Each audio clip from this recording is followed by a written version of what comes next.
making it so that you have this share button right here on your page, okay? So that I can share things if you want me to. I feel like we let that ball drop. Go to your name at the top of Facebook, click your name so that only your account is up.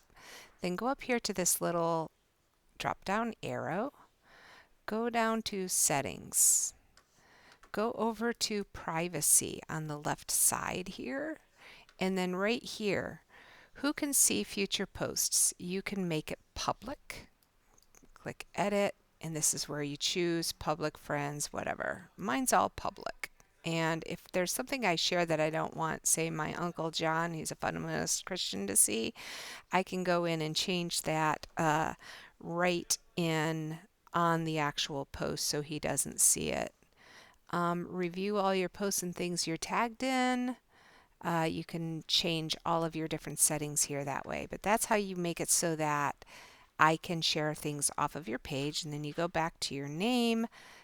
Anything that you post should have that share button now on there, I believe. Let me know if that works.